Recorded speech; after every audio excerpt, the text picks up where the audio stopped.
Oke, sudah.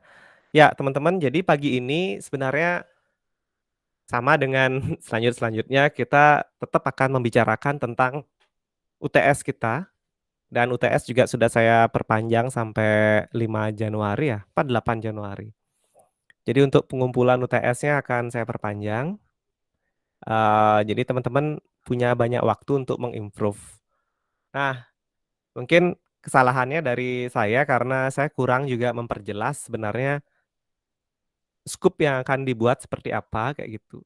Atau mungkin, contoh yang, saya berikan kurang pas, sehingga beberapa tugas memang agak overlapping.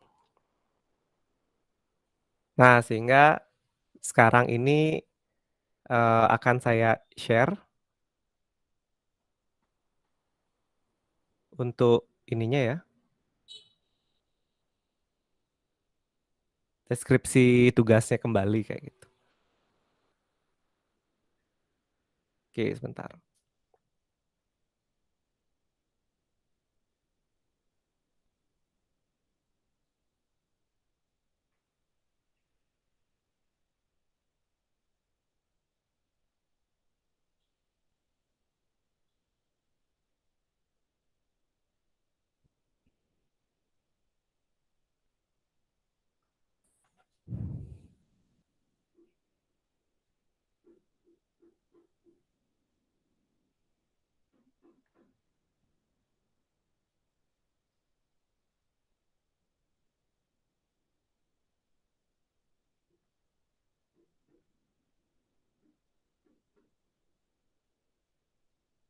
Oke, ditunggu teman-teman, sebentar.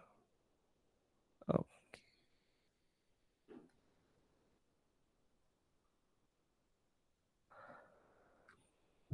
Nah, sebenarnya, tugas diawali dari project charter, tapi ini saya skip. Jadi kita bisa skip project charter. Nah, nanti teman-teman, kita sepakati untuk tugas UTS maksud saya, kita akan buat seragam ya dengan template seperti ini. Jadi langsung aja diketik nomor satu itu requirement analysis. Nah, teman-teman, eee, ini sambil saya buat langsung template-nya ya, biar teman-teman nanti tidak bingung lagi. Nah, sepertinya untuk UTS ini kita akan coba seragamkan lah biar teman-teman tidak terlalu, bingung gitu ya. Karena nah contoh ya seperti ini. Ini, tiba-tiba ada gambar sistem inventory, kemudian oke ruang lingkup dengan use case sebanyak ini, ada use case input segala macam. Nah, takutnya teman-teman tersesat. Jadi setelah dari mata kuliah ini malah makin bingung dan makin, takut sama UML. Jadinya ketika seminar atau tugas akhir ternyata dikit yang ngambil karena langsung ngeluh, "Aduh UML-nya susah," kayak gitu. Ini nggak apa-apa, ini nanti gampang lah untuk ya di sini kebetulan saya sampling ada Pande, Wayan, Agus, nggak masalah untuk rekan Pande.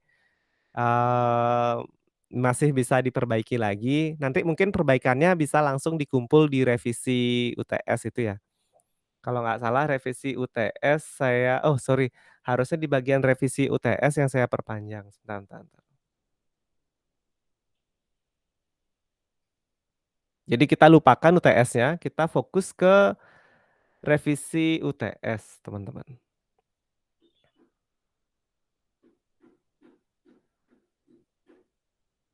Nah, revisi UTS ini sendirilah yang akan saya setor, maksudnya deadline-nya di Januari besok, itu ya udah kurang lebih tanggal 8 lah, 8 Januari.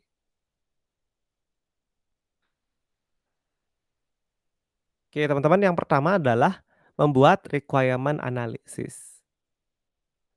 Nah, di requirement analysis ini sebenarnya basa-basinya nggak usah banyak ya, mungkin ceritakan teknik pengambilan datanya. dalam kurung apakah dengan FGD atau wawancara atau observasi, atau juga bisa kuesioner. Nah, seperti itu. Jadi requirement analysis ini memang, bagian yang paling penting di sini teman-teman, karena dari teknik requirement analysis ini kita bisa mendapatkan sebenarnya klien itu mau minta dibuatin sistem yang kayak gimana. Itulah yang kita sebut dengan analisis kebutuhan sistem. Jadi di template yang pertama itu akan ada tabel 1.1, tabel 1 sorry, analisis kebutuhan fungsional dan non fungsional sistem. Oke, seperti ini teman-teman. Kemudian ada 1, 2, 3, 4. Ya, kita coba buat. Nah, nomor gitu ya, kebutuhan, apakah dia termasuk fungsional atau non fungsional.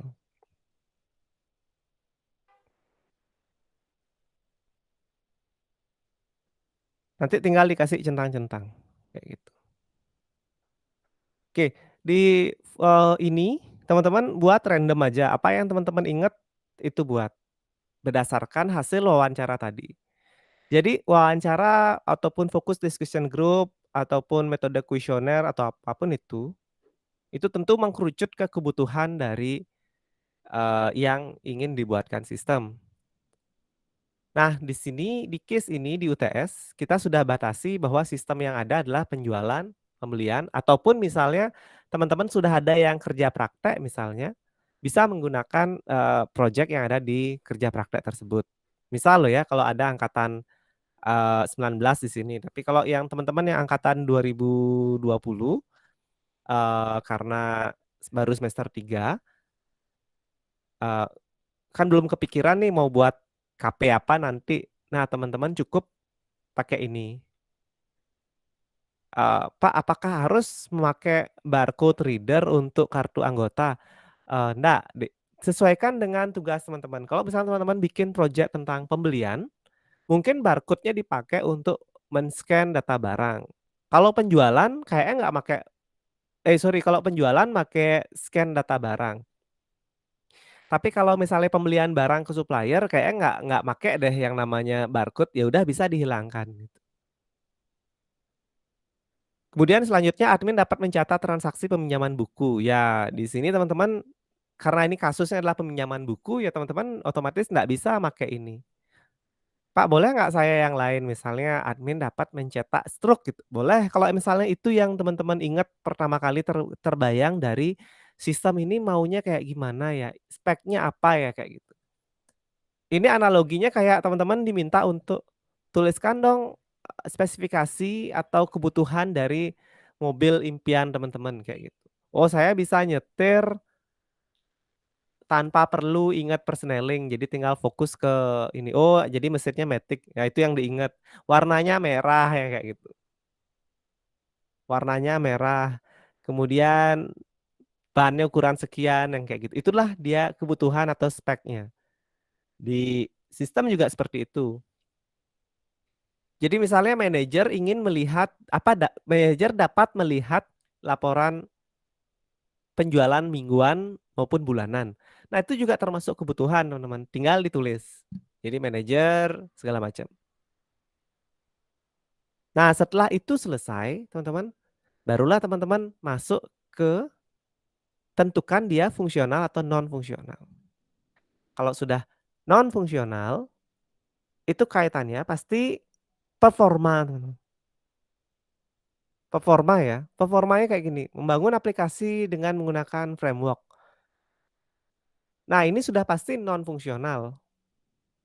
Kalau sistemnya bisa ini, bisa itu, bisa ini, adminnya bisa ini, bisa itu sudah pasti fungsional, kayak gitu. Kemudian aplikasi berbasis website agar bisa diakses melalui browser tanpa instalasi atau apapun, itu sudah pasti non fungsional. Karena tidak terkait dengan sistemnya bisa ngapain, kayak gitu. Kalau sistemnya bisa nyetak, bisa nyeken, bisa nginput, bisa ngubah data, bisa menampilkan, seperti itu. Nah, itu sudah pasti fungsional. Contoh kata-katanya pasti sama, memasukkan, memasukkan data, menghasilkan laporan, menampilkan dalam periode, kayak gitu. Login kah atau apapun itu, mencetak kartu. Nah, itu fungsional. Jadi fungsional sistem, teman-teman, segala hal yang bisa dilakukan dengan sistem. Entah dia bisa nyetak, nginput, nampilin, ngubah, kayak gitu, itu dia fungsional sistem. Nah, setelah selesai teman-teman membuat tabel satu analisis kebutuhan, teman-teman buatlah pengelompokannya. Muncullah tabel 2 pengelompokan kebutuhan fungsional. Jadi ambil kebutuhan fungsionalnya saja, kemudian dikelompokkan.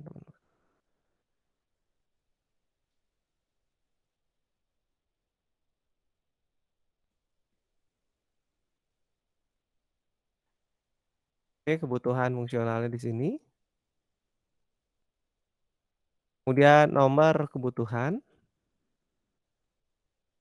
dan kelompok.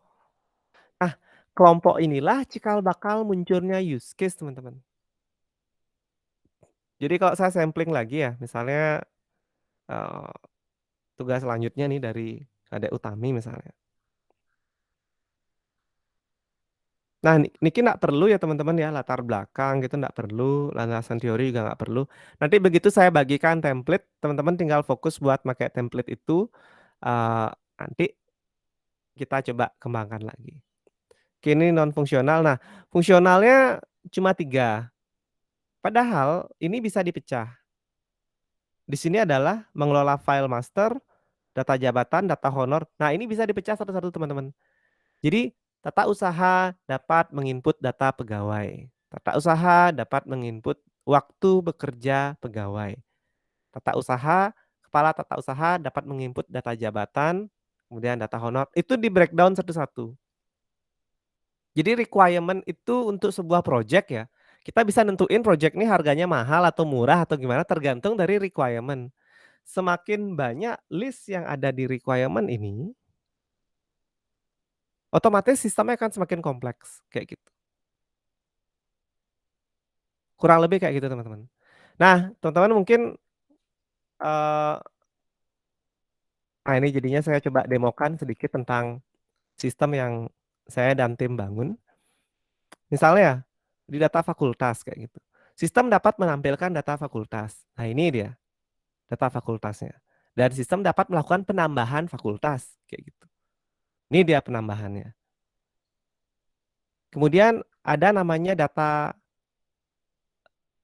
kelas ya teman-teman ya, misalnya ya.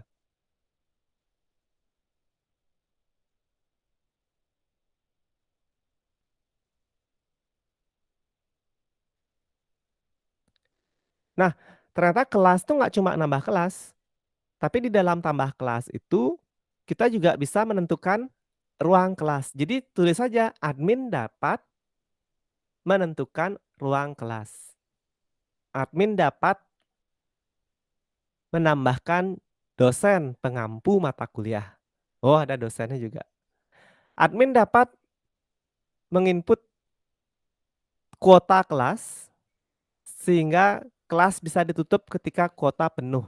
Nah, itu juga sebuah kebutuhan teman-teman kayak gitu. Jadi kebutuhannya nggak cuma sekedar mengelola kelas, bukan gitu. Jadi kebutuhannya tuh di-breakdown sedetail mungkin, di kelasnya itu maunya diisi apa aja, itu juga dituliskan. Dan ada kebutuhan seperti ini, sistem dapat menentukan kelas tabrakan kayak gitu. Nah, itu juga termasuk di dalam requirement analysis. Jadi requirement analysis itu adalah segala hal yang dibutuhkan oleh user, admin atau siapapun itu untuk membuat sistem ini sesuai dengan kebutuhannya mereka kayak gitu. Nah, mencari kelas tabrakan ini penting buat mereka karena mereka nggak pingin membuat kelas, tiba-tiba kelasnya tersebut sudah ada orang di dalam kelasnya itu, terus kan nggak enak dong ya kayak gitu. Dan tabrakannya itu nggak cuma tabrakan hari dan waktu, Bisa jadi hari dan waktu nggak tabrakan, tapi dia tabrakan dengan dosennya. Ternyata dosennya itu sudah ngajar di hari itu di mata kuliah yang berbeda, kayak gitu misalnya. Nah, itu juga termasuk sebuah requirement. Jadi kalau di case ini teman-teman bisa lihat ada wisuda misalnya juga di sini sistemnya, bisa mengekspor data wisuda. Kemudian bisa membuat buku tahunan wisuda, misalnya kayak gitu. Nah, itu juga sudah termasuk kebutuhan sistem. Jadi kebutuhan sistem itu adalah segala macam yang sistemnya bakalan bisa lakukan, itu yang ada di kebutuhan sistem. Kebutuhan fungsional ataupun non fungsional. Tapi kita di sini bahasannya lebih banyak ke fungsional ya. Karena begitu masuk ke tabel ini, yang termasuk non fungsional kita sudah abaikan. Jadi kita fokus ke bagian yang fungsional, seperti ini. Nah, disinilah teman-teman mengelompokkan masing-masing kebutuhan tersebut menjadi use case. Nah, ini emang PR yang lumayan ya teman-teman ya. Karena teman-teman perlu memikirkan apa sih nama use case yang tepat kayak gitu. Nah, saya coba lagi contoh kasus di sini. Di sini sudah oke, kebutuhannya sudah untuk fungsional. Nah, tapi saran saya pecah aja ini, insert update-nya pecah kayak gitu. Dan teman-teman hindari delete ya. Delete itu termasuk tombol yang sangat ngeri yang ada di sistem. Jadi sebisa mungkin tidak ada delete nanti di kebutuhan fungsional. Saya contohkan lagi, misalnya teman-teman nanti tamat, apakah data teman-teman dihapus dari sticky? Jawabannya enggak. Jawabannya adalah data teman-teman di-update statusnya menjadi alumni kayak gitu. Tapi seluruh data KRS-an lah, pembayaran segala macam itu masih tersimpan di database. Seperti itu. Nah, sehingga untuk tugasnya Bayan Santika di bagian use case karena pengelompokannya yang kita lewati, sehingga use case-nya panjang-panjang, bisa menampilkan laporan, bisa nah, use case itu enggak perlu seperti itu, use case itu cukup kata-katanya pendek-pendek kayak gini. Use case kayak abstraksi global ya teman-teman. Oh, ini poinnya adalah proses pengembalian buku gitu. Ini proses peminjaman, ini proses penjualan barang, ini proses penerimaan kas, ini proses, cetak laporan atau apapun itu. Nah, itu dia use case. Berdasarkan dari detail kebutuhan yang sudah kita buat. Nah, setelah kita selesai membuat ini, teman-teman, barulah masuk ke use case diagram. Jadi di tahap 1 requirement analysis, PR-nya ada 2. Yang pertama membuat analisis kebutuhan, yang kedua mengelompokkan analisis kebutuhan tersebut, kayak gitu. Barulah kita masuk ke use case diagram.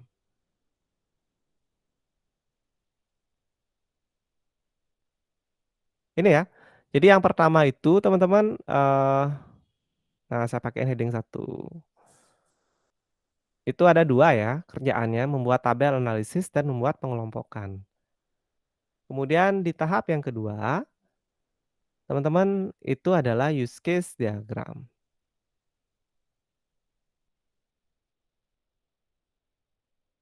Nah, use case diagram ini teman-teman tinggal salin aja ini, yang sorry di kelompok ini disalin, terus dijadikan use case. Itu dulu. Apakah use case-nya benar atau enggak, itu masalah belakangan lagi. Yang tahap pertama yang harus kita lakukan sekarang adalah kita rapikan dulu formatnya, kita sepakati bersama template-nya seperti apa, kayak gitu. Jadi jujur ya, sebenarnya saya yang minta maaf sama teman-teman semua, karena memang saya terlalu melepas teman-teman sehingga, imajinasi teman-teman menjadi sangat luar biasa dan ya ini harus segera diperbaiki. Kenapa harus segera diperbaiki? Saya nggak kepingin terlalu banyak versi dari use case diagram yang teman-teman buat jadinya. Mungkin aja teman-teman berpikir, "Tapi saya melihat contoh kakak kelas kayak gini," atau apapun itu. Nah, saya coba batasi itu dengan kita sepakati yang sesuai dengan materi ajar yang disepakati dosen-dosen di Stiki, dan kalau itu diikuti, saya yakin pasti, ini menjadi menyenangkan. Jadi kita ternyata mikir, "Oh, nggak serumit itu UML." Nah, teman-teman setelah membuat use case, PR di sana adalah, gambar use case-nya dan juga naratif use case. Jadi di sini teman-teman sudah pasti ada gambar satu use case diagram. Nah ini, teman-teman sudah pasti ambil gambarnya di ini dong ya, bikinnya make Visual Paradigm kayak gitu. Dan setelah, ini teman-teman, nomor 3 langsung saja kita buat naratif use case diagram. Nah gambar use case-nya ini, berikan sedikit narasi terhadap gambar yang ada. Nah, itu wajib ya teman-teman ya. Jadi memberikan narasi ketika teman-teman selesai membuat gambar. Jadi setelah ditambah gambarnya itu dikasihin narasi. Selanjutnya yang ketiga kita punya naratif use case. Nah, untuk template naratif use case ini kita sepakati saja apa yang ada di sini, teman-teman. Jadi kita mulai dari tabel ya, otomatis tabel 2 ya, naratif use case. Atau kita coba tabel 1.1 aja nggak apa-apa.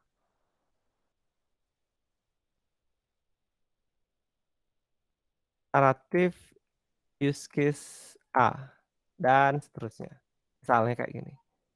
Nah, seperti ini teman-teman. Naratif use case A dan seterusnya. Nah, ini, untuk formatnya sendiri, kita sepakati pakai yang ada di sini. Saya coba simpelkan ya teman-teman ya. Oke, kalau saya simpelkan dan yang kita butuhkan itu mungkin nggak sebanyak ini, kita perlu use case name, kita perlu perma reaktor, kemudian kita perlu description, kemudian, normal flow event, sama subflow event. Jadi biar nggak terlalu banyak yang teman-teman buat nanti, kita coba ini ya, kurangi aja. Yang pertama use case name, yang kedua primary aktor, jadi aktornya siapa,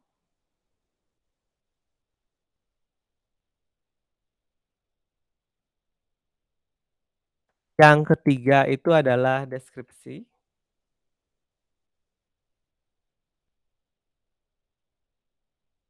Jadi deskripsi ini ya ceritain aja use case ini tujuannya untuk apa.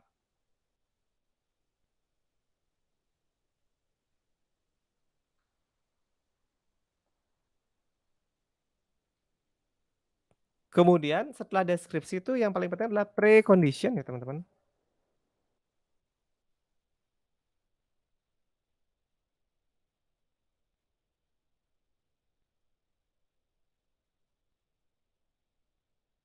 Setelah, precondition normal flow dan subflow kalau ada.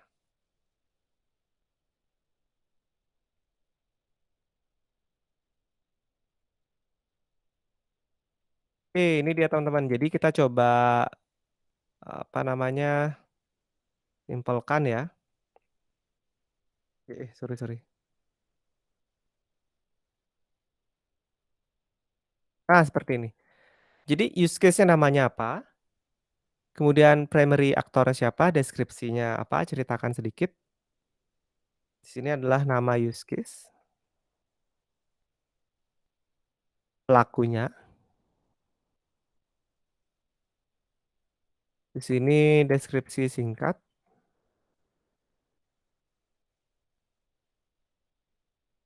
ini kondisi awal,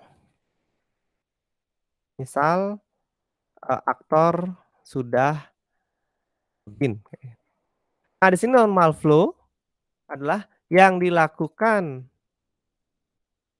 aktor, nomor duanya adalah respon sistem, nomor tiganya biasanya ya, yang dilakukan aktor, empatnya tuh lanjutnya adalah respon sistemnya kayak gimana, dan seterusnya. Jadi teman-teman di bagian ini, nah ini saya ubah warnanya jadi orange lah. Nah, inilah yang teman-teman coba ubah.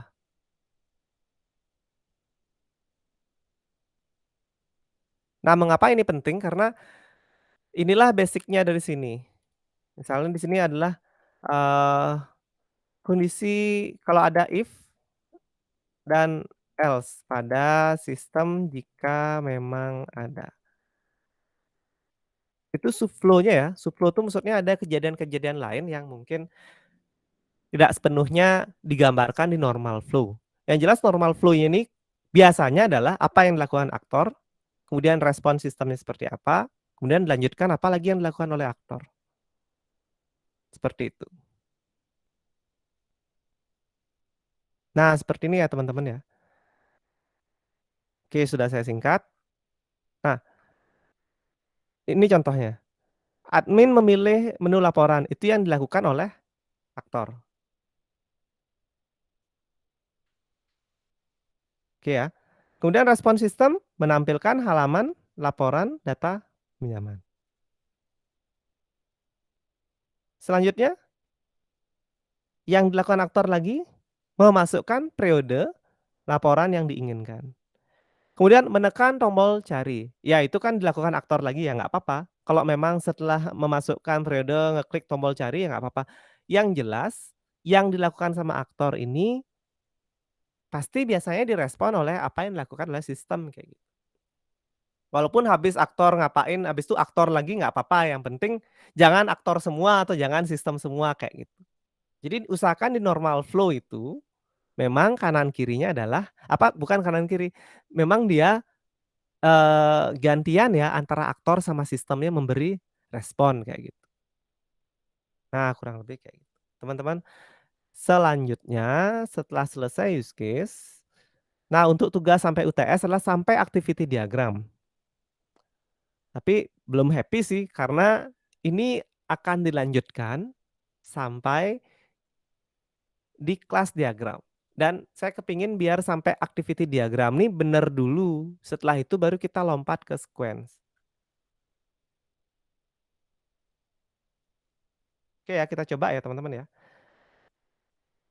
Selanjutnya adalah membuat activity diagram.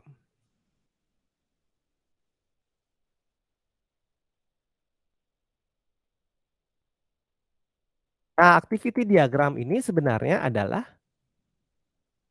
melakukan penggambaran terhadap normal flow gitu aja teman-teman.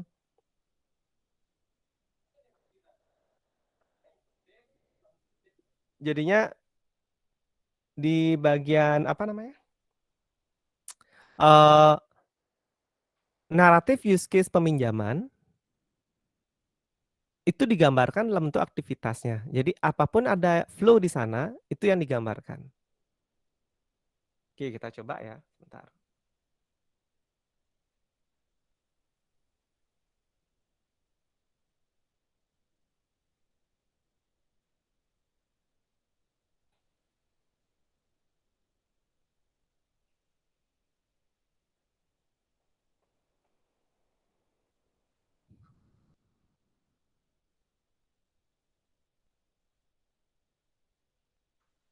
Nah, di sini saya tampilkan, use case dari peminjaman buku, kemudian di sini saya tampilkan activity diagram dari peminjaman buku. Nah, nanti kita coba bandingkan, teman-teman.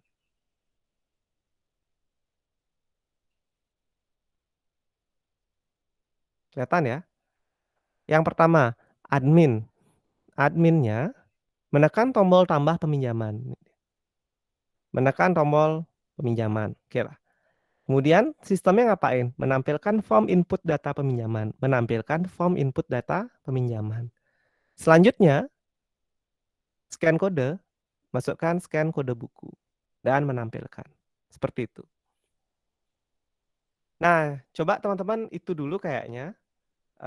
Untuk UTS yang teman-teman sudah kumpul, saya akan cek cepat. Tapi kayaknya semoga dengan template yang saya berikan ini, teman-teman lebih tertolong untuk memahami. Karena memang jujur saja mungkin tugas yang saya berikan terlalu abstrak nih teman-teman.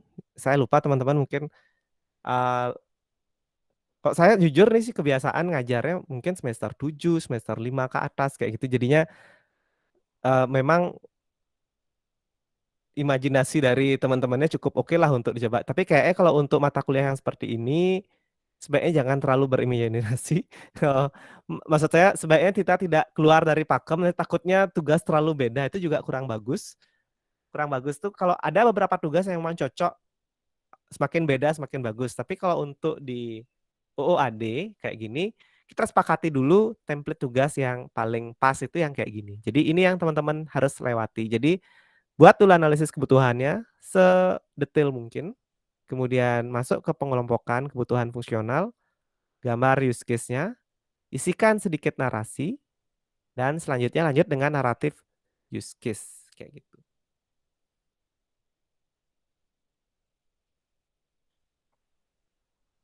Oke teman-teman, mungkin biar nggak terlalu lama, biar teman-teman bisa juga fokus untuk ngerjain, saya akan akhiri untuk live session-nya, pemaparannya segini. Tapi saya kalau boleh jujur, saya terima kasih banyak untuk teman-teman yang sudah ngumpul tugas. Itu sudah usaha dan perjuangan teman-teman ya. Walaupun teman-teman dalam pikiran sebenarnya saya disuruh ngapain sih ini kayak gitu, tapi saya apresiasi lah teman-teman mau buat. Nah sekarang, saya minta tolong mohon diterima permohonan maaf saya. Jadi saya coba buatkan template ini, biar teman-teman lebih rapi membuatnya dan tidak terlalu bingung sebenarnya kita disuruh ngapain kayak gitu. Itu sih poinnya. Nah sekarang teman-teman silakan dicek di bagian ini, apa namanya, kolom chat, itu ada absen, teman-teman silakan absen, silakan teman-teman absen, kemudian ya itu sih absen aja sih.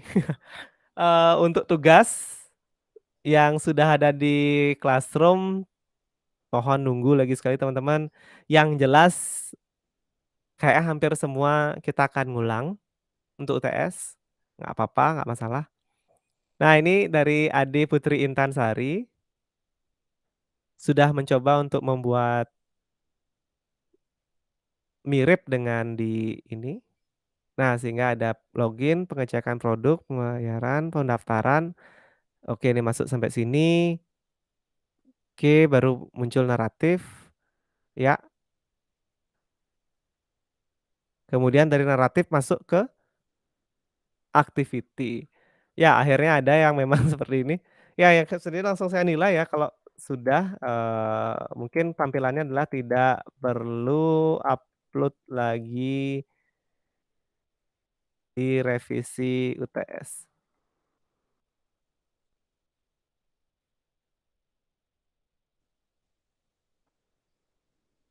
Oke, ketemu sih satu contoh tugas yang ini. Mungkin teman-teman ada yang sering japri saya lupa-lupa mungkin Murtika mungkin atau siapa ya. Nanti kita cek lagi sekali ya. Oke, ini ya. Nah, ini salah satu contohnya tidak diawali dengan requirement. Nah, kalau seperti ini mungkin komennya nanti adalah, sesuaikan dengan template yang sudah dibagikan. Nanti template-nya akan saya bagikan di Google Classroom di bagian tugas, seperti itu, dan teman-teman bisa perbaiki. Nah, kurang lebih seperti itu teman-teman. Ini saya mohon maaf karena minggu kemarin ada visitasi institusi, institut gitu ya. Kita berdoa biar tahun depan semoga ini kampusnya berubah jadi institut dan kebetulan saya di task force jadinya benar-benar crowded sekali. dan saya juga ada ujian pas itu, nah kayak gitu. Nah, ini sudah jelas jauh dari template ya, karena ini kita membuat konteks diagram, bukan membuat UML.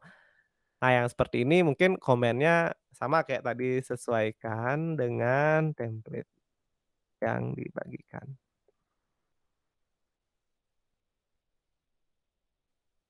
Seperti itu teman-teman. Jadi, ya nanti coba akan saya kumpulkan yang mana yang kurang lebih sudah mendekati tugasnya, sama yang belum, nanti yang sudah mendekati, eee mungkin saya minta untuk langsung segera membuat sequence diagram dan juga membuat kelas diagram. Jadi bisa lebih awal ngumpulnya, jadi bisa lebih cepat. Nanti akan saya push bareng-bareng teman-teman. Saya sih sebenarnya nargetinnya di Januari pertengahan ya, biar sudah selesai. Tapi sebenarnya, jauh di balik dari target pengumpulan atau apapun itu, target saya adalah tugas teman-teman itu bener gitu aja dulu. Benernya maksudnya setidaknya sesuai dengan format, gambarnya juga sesuai dan teman-teman mendapatkan experience atau pengalaman untuk membuat sendiri make visual paradigm, itu aja sih targetnya. Kalau jangan terlalu mikir apakah benar dalam segi apakah yang diketik atau ditulis itu sudah benar, nggak, benar dari segi format pelaporan dululah. Setelah format pelaporannya benar, baru kita masuk ke isi, kayak gitu.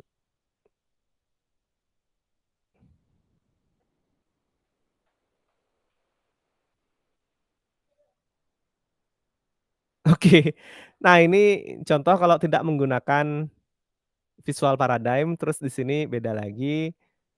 Ya, ini yang perlu kita perbaiki ya, biar tidak ini, dan di sini sudah masuk ke kelas diagram, tapi bukan yang seperti ini, nanti bisa kita perbaikilah. Jadi teman-teman jangan orientasinya adalah, ya udah tugas tugas saya ngumpul dan selesai. Kita, ngecek yang ini.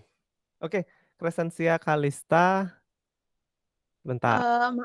Maaf Pak, saya mau minta tolong, bisa tolong cek punya saya Pak, supaya saya tahu langsung salahnya di mana. Oke.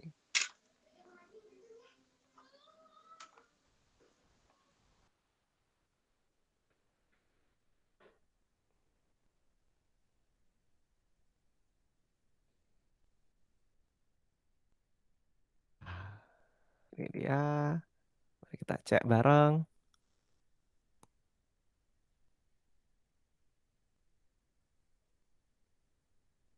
Masih.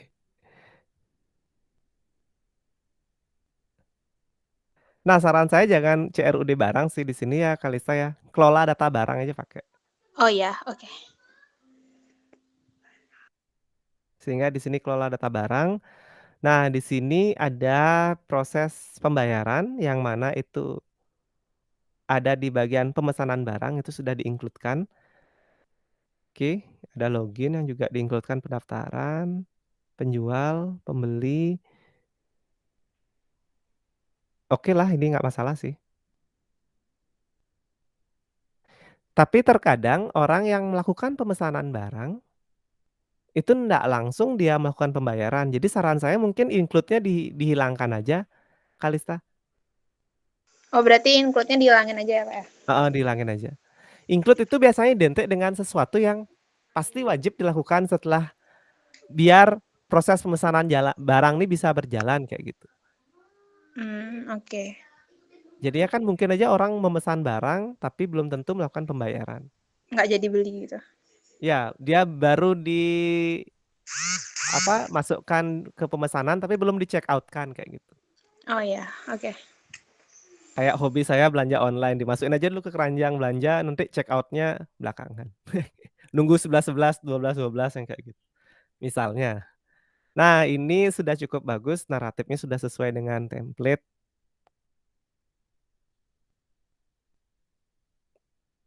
Nah, ini Kalista, jadi di bagian pendaftaran, menekan tombol pendaftaran, mengisi form, kemudian menekan tombol daftar. Nah, ini nih sebaiknya sistem menampilkan pesan bahwa data sudah tersimpan kayak gitu. Jadi kelihatan respon sistemnya. Kalau ini kan yang kelihatan adalah aktornya ngapain, aktornya ngapain, aktornya ngapain. Terakhir sistemnya ngapain gitu. Sistemnya yang menampilkan bahwa data tersimpan kayak gitu. Atau kalimatnya sistem melakukan penyimpanan data. Kan gitu. Nomor 5-nya, sistem menampilkan notifikasi bahwa penyimpanan sukses kayak gitu. Oh, iya ya. Jadi kurang lebih kayak gitu. Kemudian untuk activity sudah pasti adalah menyalin dari ini. Nah, saya ambil contoh yang terakhir tadi ya. Yang ini ya. Mana dia tadi? Ini adalah use case pendaftaran. Jadi di use case pendaftaran tentu saja akan ada, oke ini dia. Menekan tombol pendaftaran. Nah, mengisi form pendaftaran, mengisi form sama mengeklik tombol daftarnya itu di penjual ya. Di sistem yaitu melakukan penyimpanan data dan menampilkan notifikasi. Itu yang dilakukan Oh, sistem. berarti yang di sistem tuh respon dari sistemnya gitu ya, Pak ya? Ya, yang penjual kayak ngisi form itu kan bukan di sistem tempatnya, tapi tempatnya Mhm. adalah di penjual. Setelah penjual Mmm. mengisi form, kan ngeklik tombol daftar. Setelah ngeklik tombol daftar, sistemnya melakukan penyimpanan sama memberikan notifikasi penyimpanan sukses kayak gitu. Baik, Pak. Ya, jadi tujuan dari activity itu memang menggambarkan naratif use case, tapi kuncinya adalah di naratif use case nih kita harus milah mana yang dilakukan oleh sistem, orang, yang mana dilakukan oleh sistem kayak gitu. Oke, terima kasih untuk Kalista. Em, Mhm.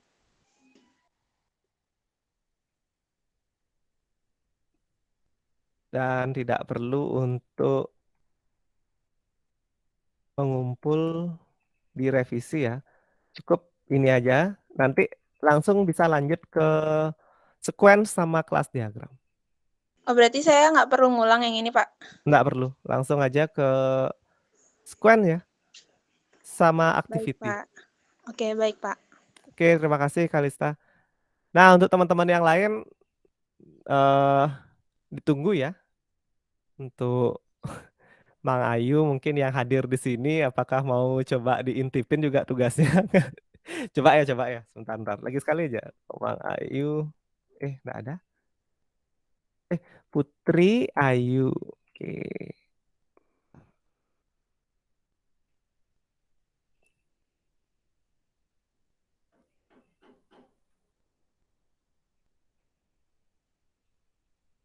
Oh, sudah sesuai dengan template.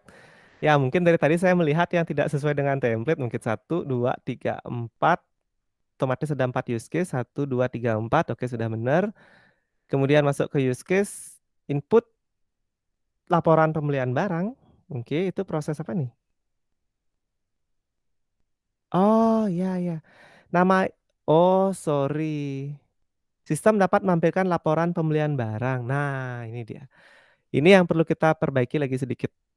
Sistem dapat menampilkan laporan pembelian barang. Itu termasuk kelompok ini, Putri, Putri Ayu apa? Kelompok laporan data pembelian itu nama kelompoknya, bukan sistem informasi. Ya, nanti ini bisa diperbaiki lagi dikit. Kemudian ini data anggota. Oke. Oh ya, kalau misalnya case-nya adalah eh, penjualan barang, kita kan nggak perlu pakai kata anggota ya. Kita pakai aja ini. Masa iya pembeli buat, oh ya, kartu member mungkin ya, atau kartu, kalau memang ada ya. Ya oke lah kita anggap memang di sana itu ada ini. Mungkin di sini bukan data anggota ya, data member mungkin. Atau kalaupun enggak juga nggak apa-apa. Yang jelas sistem dapat menyimpan data customer ya, di sini namanya kelola data customer. Nah, mungkin untuk usulan ke Tri Ayu, di sini bisa ditambahkan ini ya. Sebenarnya untuk use case tuh di penjualan itu pecah aja kelola ini, kelola barang. kemudian kelola customer, kemudian transaksi penjualan, dan laporan penjualan. Jadi seperti itu. Sama kelola stok barang. Nah, kelola barang sama kelola stok barang itu langsung jadi satu ya. Kelola barang itu udah langsung ngelola stok. Di kelola barang tuh bisa nambah barang, bisa ngedit data barang, kemudian lanjut ke kelola customer. Kelola customer tuh nambah data customer baru, ngedit data customer, sama cetak kartu customer. Di bagian transaksi penjualan, inilah dia. Seperti, oke, pembeli dapat mengetahui harga barang yang ingin dibeli. Ya, itu apakah mengetahuinya ke sistem atau enggak. Jadi hati-hati saat membuat kebutuhan sistem. Kalau emang pembeli dapat mengetahui harga barang dengan melihat langsung di label, itu tidak termasuk kebutuhan sistem, teman-teman.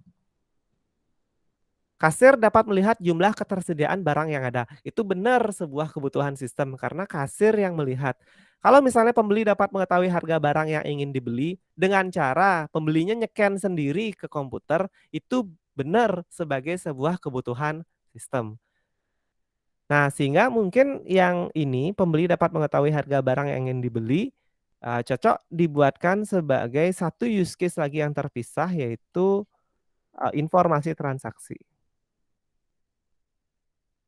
Nah, pembeli dapat melihat riwayat pembelian, oke, cocok nih, bagus nih idenya. Misalnya ya, kalau ini mungkin penjualan secara online, jadi kalau ada orang yang ingin tahu apakah, barangnya itu cukup sering dibeli orang atau gimana, ya pembeli dapat melihat riwayat ini pembelian. Oke, untuk Putri Ayu ini sudah cukup bagus menurut saya. Eee, ya untuk activity minta tolong nggak usah terlalu pelit kertas, nanti dibuat gede-gede aja nggak apa-apa biar lebih terbaca. Bercanda bercanda. Nanti bisa dibantu saya untuk di-submit ulang, digedein sedikit sama di bagian use case-nya memang ada perbaikan. Pak, tapi kalau perbaiki use case, perbaiki sampai bawah dong. Ya, pelan-pelan. Kita kalau bisa kita ganti nama-namanya aja dulu. Kalau emang ada penambahan, kita usahakan nambahnya nggak terlalu banyak itu sih. Itu untuk Komang. Terus ada Tika Dewi.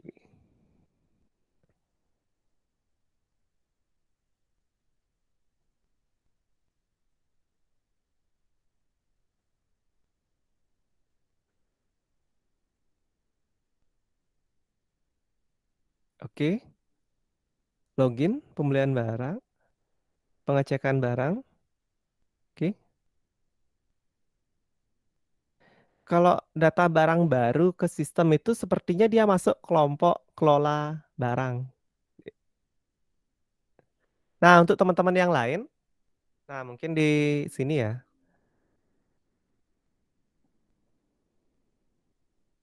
Nah, di sini saya kasih catatan. Dalam pengelompokan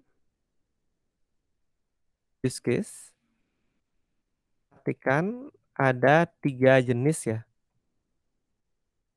Yang pertama itu pasti adalah kelola master data.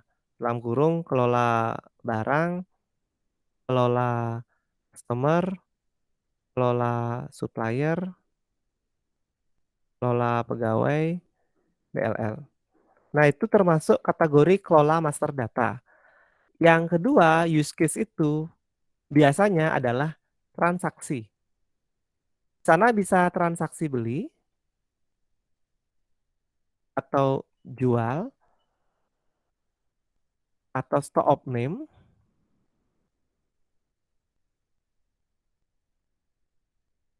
atau apapun itu. Kalau misalnya absen, nah itu termasuk transaksi, hitung gaji gitu termasuk juga transaksi. Jadi hal-hal yang bersifat dinamis itu ya yang dilakukan setiap hari oleh sistem. Itu termasuk kategori use case transaksi. Dan yang terakhir, ada kategori use case yang kita sebut dengan laporan. Entah itu laporan pembelian, penjualan, stok, dan lain-lain. Jadi biasanya kalau kita ngecek itu ada 3 hal ini ya yang menjadi perhatian teman-teman. Biasanya, nah use case itu ada kelola master datanya, kemudian ada kelola transaksinya, dan juga ada laporan. Nah kalau Driki ini sudah oke, pembelian segala macam, tapi kelola barangnya aja yang kurang menurut saya. Jadinya harusnya admin atau penjual. Nah, pengecekan barang ini yang mungkin kita bisa sebut dengan kelola barang. Kemudian masuk ke cetak transaksi, oke. Dia ke extend saat cetak transaksi itu juga bisa mencetak laporan penjualan, oke. Ini juga bisa login, melakukan pembelian barang, pembayaran. Oke, ini untuk use case. Ya, sepertinya klik link website ini bisa di skip ya, karena sudah pasti iya. Sudah pasti kita ngeklik itu, penjual masuk ke website juga sudah pasti. Mungkin untuk Kadek nanti atau Dewi nanti gini Wi, dibagi aja apa yang dilakukan oleh aktor, apa yang dilakukan oleh sistem. Itu sih untuk di bagian naratif. Jadi sesuai dengan di template yang tadi nih ke. Jadi yang dilakukan aktor ngapain, selanjutnya sistem ngapain, kemudian aktornya ngapain lagi dan seterusnya. Kayak gitu. Mohon izin Pak, berarti Iya, saya silakan. ulang ya buat naratif teksnya Pak. Naratifnya iya, tapi enggak Ya, banyak sih, enggak semua.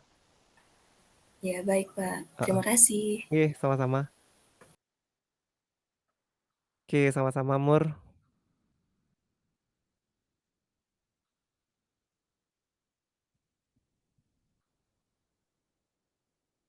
Oke lah, sudah cukup bagus. Saya akhiri ya, karena tepat sudah jam 11 dan maraton ngajar dari jam 9, habis ini saya lanjut ke mata kuliah lain. Eee, teman-teman mohon maaf kalau belum semua dapat saya bahas, tapi segera akan saya coba push untuk bahas ini. Yang jelas, untuk template akan segera saya bagikan. Teman-teman jangan terlalu peduli dengan hasil akhir, yang penting prosesnya dulu, sehingga teman-teman jangan terpancing untuk ngopas kerjaan teman atau ngopas kerjaan yang ada di internet yang belum tentu benar. Kerjain aja sendiri, nggak masalah, itu pembelajaran. Kalau kurang atau salah itu adalah sangat bisa diperbaiki teman-teman, seperti itu. Nah yang penting teman-teman di sini,